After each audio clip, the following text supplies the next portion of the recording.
everyone, if you do not know who I am, my name is Paradoxical Intention, but y'all can call me Paradoxy, and welcome to the Choice of the Deathless demo. This is a demo I found on Steam, and I thought it'd be kind of interesting to see what it's about, because it looks like a text-based game, no graphics, no effects, as it says right here. It's powered by the vast, unstoppable power of your imagination, which I think is really interesting. Build your career. So pretty much we're going to be an undead lawyer, I guess. So we're going to play the demo real quick. The sky over the demon world is broken.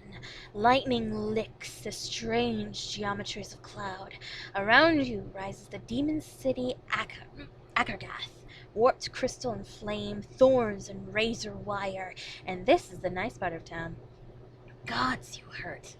Your skin's a burned ruin. Bones in your ribs grind when you breathe. Your suit hangs in tatters from your body. Your enemy stands before you, a towering figure of glass and knives. Cackling madly, he raises one hand. Dark power crackles along his talons. The battle's taken almost all your strength. Your craft, your own power stands at ebb. If you don't win this thing soon, you're done. So I wait for my enemy to attack, then redirect his power against him. I strike while I can and give him quarter. I run and hide. I'm gonna strike while I can. You're strong. Stronger than this. You won't die here. Or at least you won't die alone. Before he can attack, you throw your power against him. All the soul stuff you can summon merged into a single spear of coruscating light. He staggers and falls to his knees. You advance, dragging your broken leg over the ground. Exquisite pain, but you've won, you think. Until he looks up and smiles, jagged teeth. Is that all? It was. That was the plan. What now? Talk to him, try and stall for time, pretend I'm going to blast him again, then punch him in the face, or spring my trap. I have a trap? I don't know if I have a trap. I don't know what to do. I'm gonna punch him in the face. Achievement, punch a dark god in the face. You punched a nigh omnipotent horror in the face. How did that work out for you? I think it worked out pretty well. You raise one hand, fingers curled into claws, and chant some mystic nonsense. He crafts a shield between you, ready to ward off an assault of pure thaumaturgical power. I can't talk today, I'm sorry.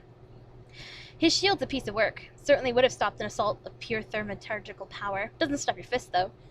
Unfortunately, while it feels satisfying as hell to deck a nigh omnipotent demonic horror, you can't say much for the effectiveness of the strategy.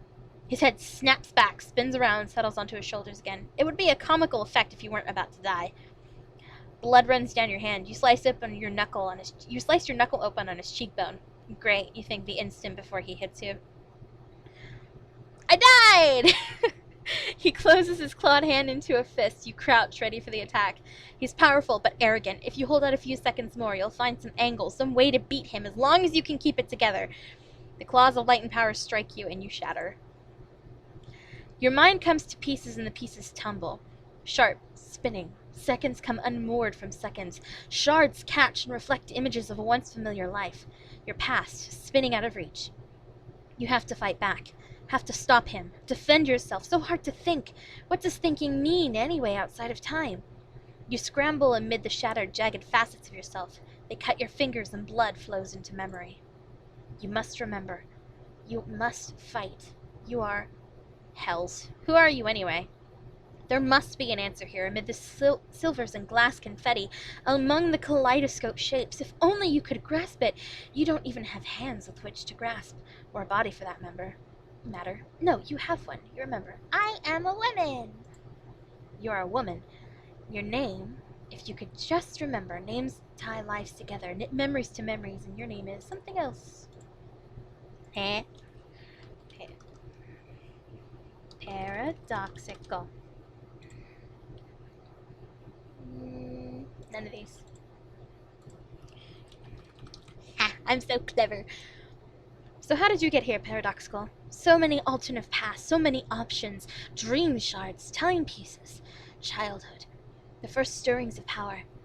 You caught a falling star on a dead field and held it burning in your hands, smelt the sweet iron of space and the world's heat as fiery fingers crawled over your skin and into your flesh. I closed my hands around the star, I released the star into the sky, I ate the star, I watched the stars that died. I released the star into the sky. The star twisted, lifelike in your grip. You raised your hands and opened your fingers and offered it to the sky. Burning with hidden wings, it rose and spread, and rising spread more until it shone triumphant in the dark. You closed your eyes, but saw the star still, and moored by its light, a vast net of souls in exchange, a pulsing network of life and story and bargain and consequence. Every node of the web whispered to every other. As one they sang. You passed out, but when you woke, that vision remained, your first sight of a deeper world. You would sing one day with that world, with the stars. But first you had to grow up, and growing up presented its own challenges. I was poor. A scrapping farmer's child on the edge of the desert, your people survivors of the God Wars. But city lights always beckoned behind the horizon, your infant stirrings of power grew. You set your sights upon the hidden schools, where professors who have slain gods in a single combat teach their dark craft to the next generation. You developed in those conditions from child to woman.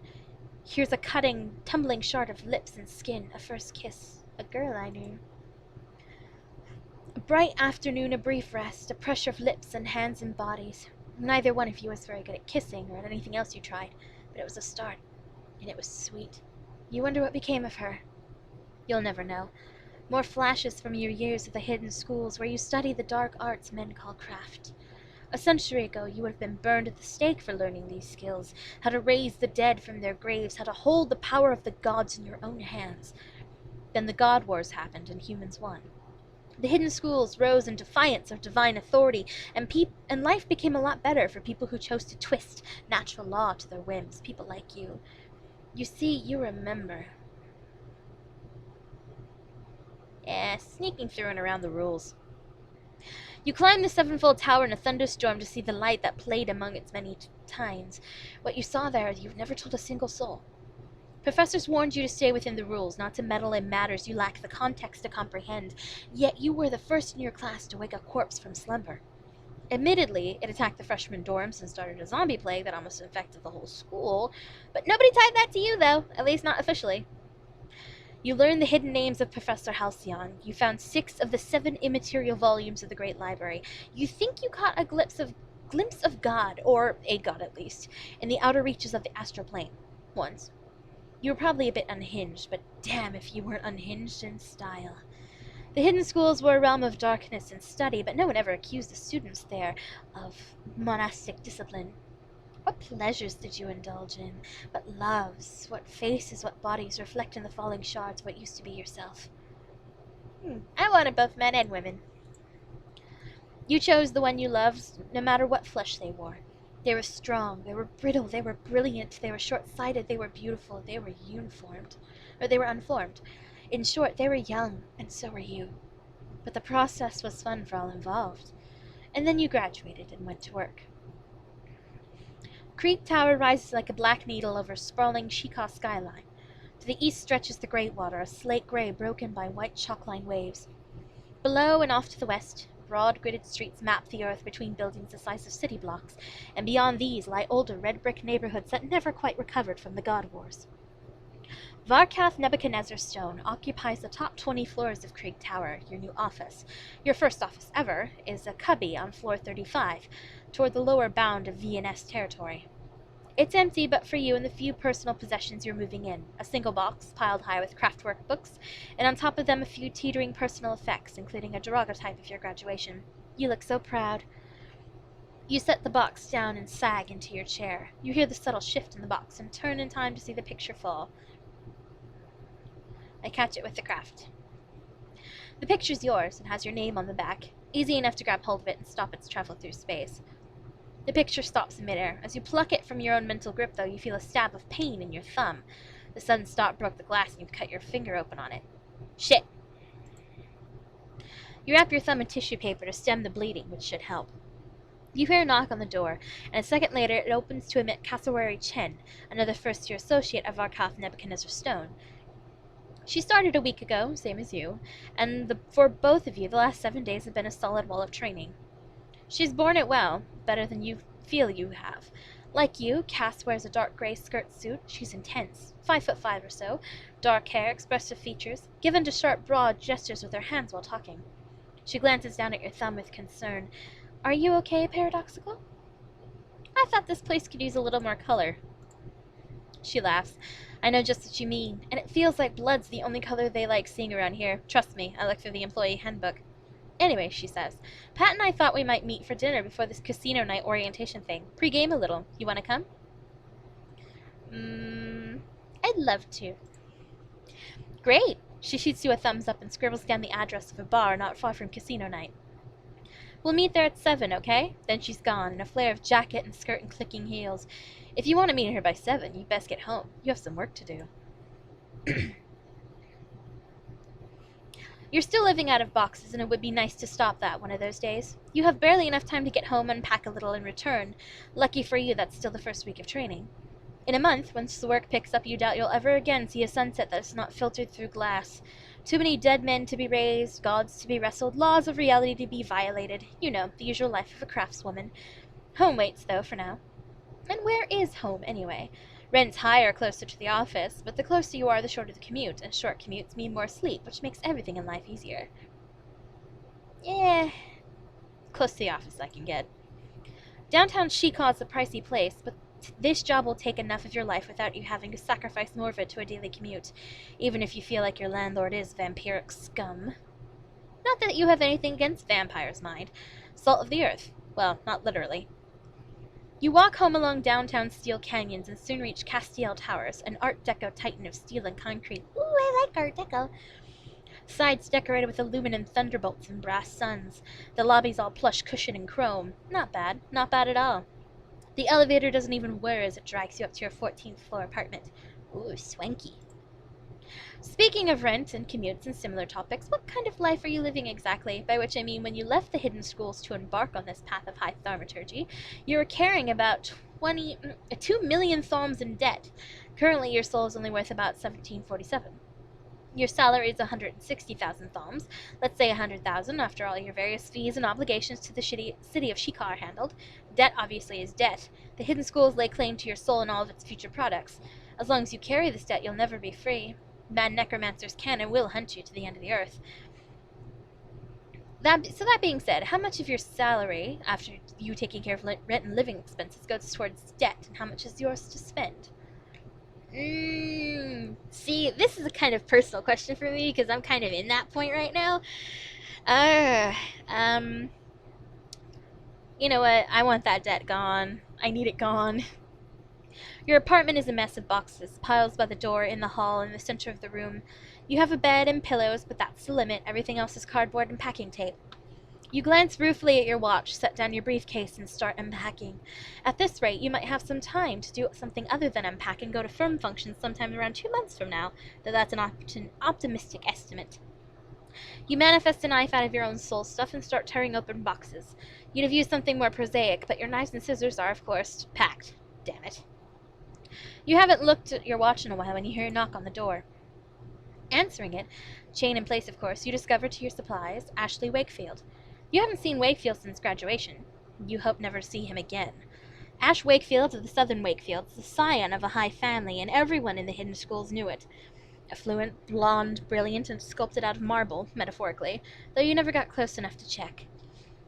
Kelthor's Albert and Au, one of the world's most prestigious craft firms, hired Wakefield straight out of the hidden schools as an associate in their Shika office, and he made certain everyone knew. Perhaps he was just excited. That'd be a terrible way to look at it.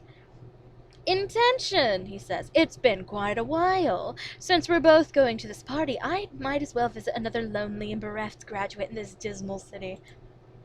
It doesn't seem right to keep Wakefield waiting outside, so you undo the lock on the door, step aside, and let him in. He glances around the pile of boxes without betraying the slightest hint of disdain. Wakefield conveys disdain well enough without having to betray it. See anything you like? Unlikely, though there's always a chance for surprise, Wakefield shrugs. Wakefield turns on his heel to face you and spreads his arms wide. I came to invite you to dinner. I've been forced to attend this particular brand of interfirm madness, and drinks and a vague excuse for intelligent conversation might provide an appropriate stimulant for the early evening. I'm meeting some friends for dinner. You're welcome to come. Flattering, Wakefield says. Much as I would relish being immersed in your social pool, and from his tone of voice you can tell he means the shallow kind with cattails around the edge, a vague green scum on top, and unpleasant stench hanging about, I shall keep my own company. Another time, perhaps. Another time, you say, and escort him to the door. You arrive at the Horseshoe a few minutes after 7, shoulder your way through the barside crowd, past the hostess stand into the dining area. Fortunately, you see Cass before the hostess catches up with you.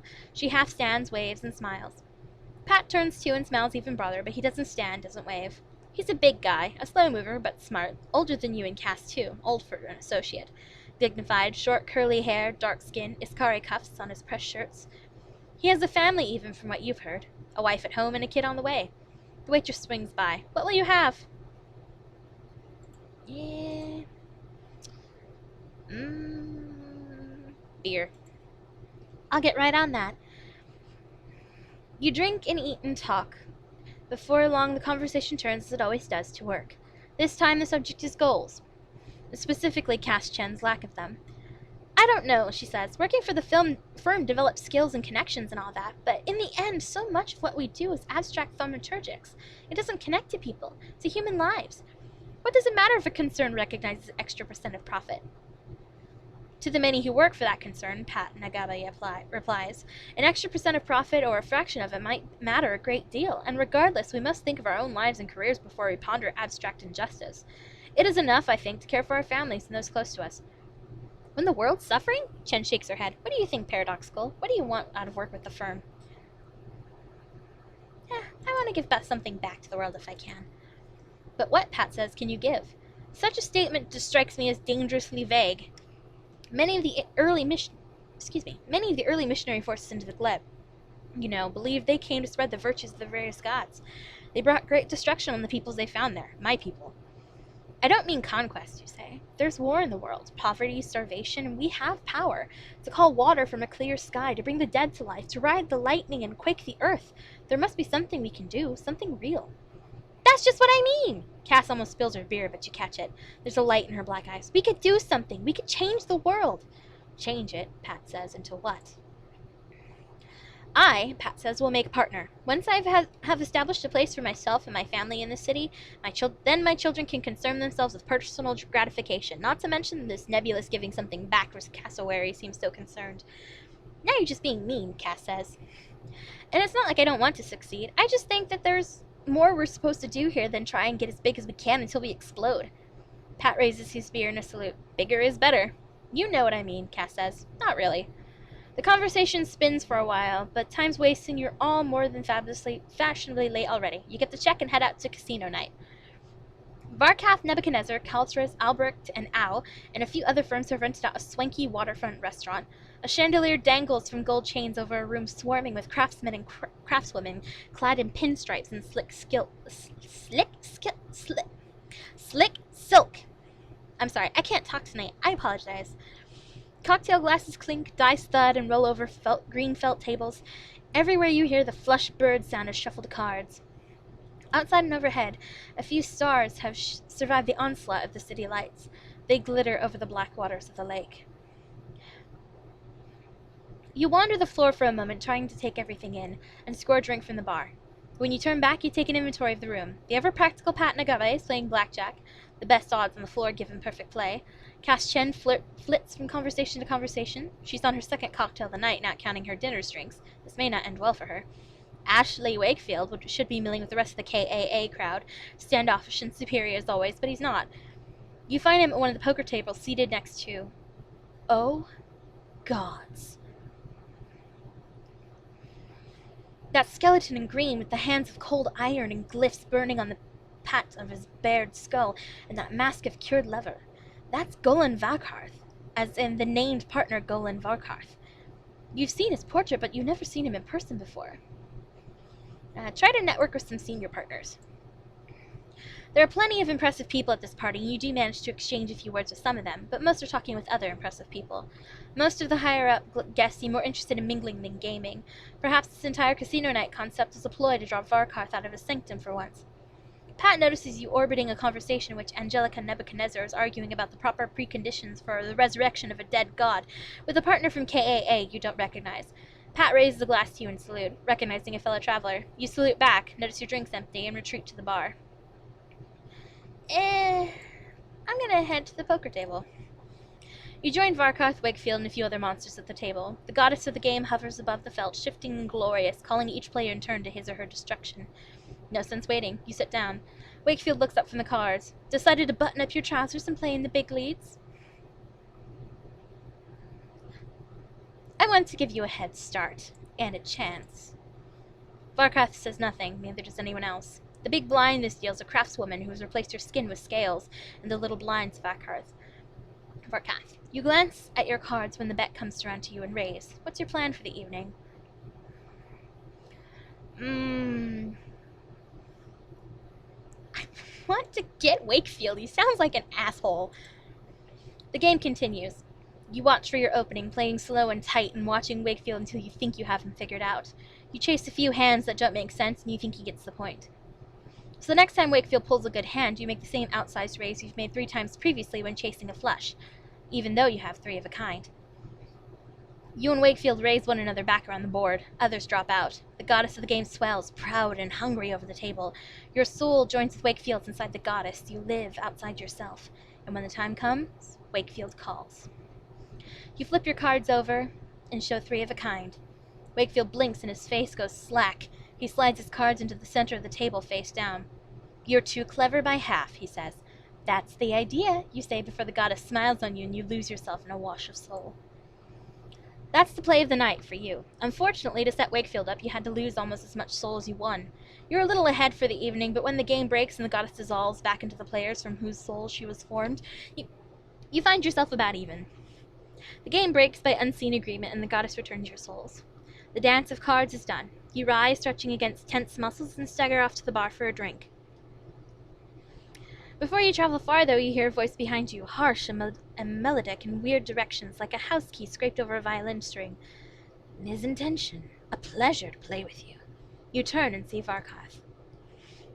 Sir. His mask is painted to resemble a young man's face, perhaps his from a long vanished youth. You think the mask's made of cowhide. You fervently hope it's made of cowhide.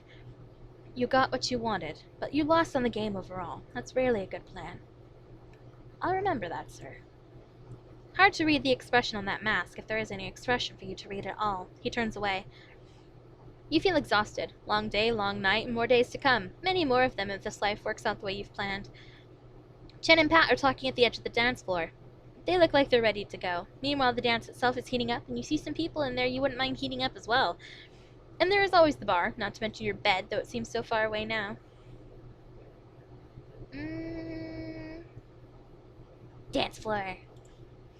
You grab a drink first, then hit the dance floor, spinning and shouting and twisting along with the music. You find some good partners, you find some bad partners. But you do find partners, and the rest of the night scintillates and tumbles like broken glass down a dark well. The image slips and fades, but the blood remains. You are more than you were, at least you remember more than you once remembered. You're still falling in pieces in this darkness from which you cannot return. More sparks and slivers of following memory tumble around you. You grope for memories, for changes. You passed your first year at the firm. Little decisions alter your world day by day. What changes do you grab out of the cascading broken mirrors?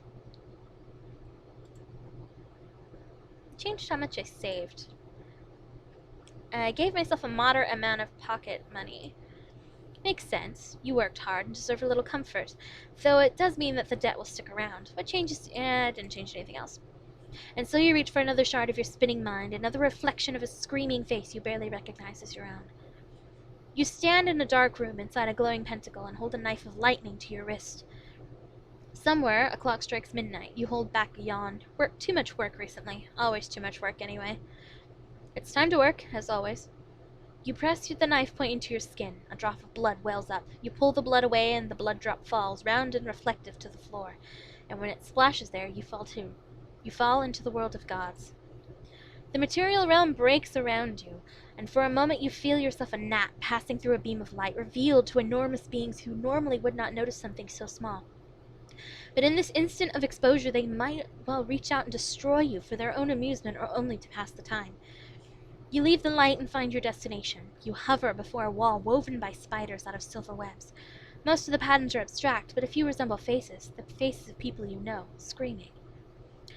I think I'm gonna cut it there. I know it's a bad place to cut, but I think we've been going on for a while. So that was choice of the Choice of the Deathless. I hope you guys like that. I'm going to put a link in the description to show you where you can purchase it. I personally got it on Steam. I think it's available on a few other places too. So with that being said, have fun, good game, and bye!